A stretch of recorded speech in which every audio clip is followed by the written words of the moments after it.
Before eating, the man purposely chugged a large amount of water, then cranked out 100 push-ups before heading back to the dining hall for his meal.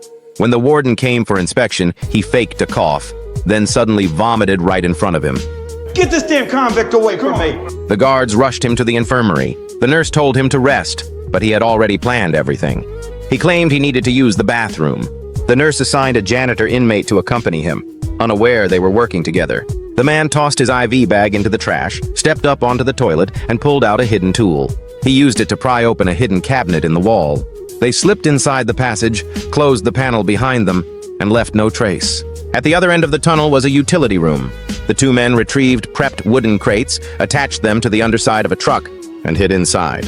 When the guards used mirrors to check underneath the vehicle, they saw nothing. Once the truck stopped for fuel, the two men crawled out and jumped into a getaway sports car. They had officially escaped. But that was only step one of the plan. That day, a major car race was taking place. To disable the card readers, the man planted explosives and blew up the signal station. With the system down, the audience had to bet with cash. Staff began sending piles of money through tubes into an underground vault. Back in the prison, a riot was unfolding. A bearded inmate purposely spilled soy milk on someone, starting a fight. Chaos erupted. To regain control, the warden locked down the prison, isolating the nurse as well.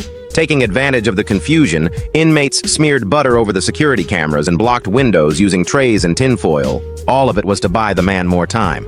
Meanwhile, the man placed a homemade bomb into a canister and stuffed it into the pipe. They fired up a massive vacuum device, sucking out the cash non-stop and stuffing it into trash bags. The smoke from the explosion traveled through the pipe and reached the workbench.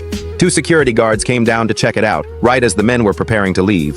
The guards stopped them and asked a few questions. Did you smell any smoke from down there? No, we both lost our sense of smells when we was little. Get up in that. Okay.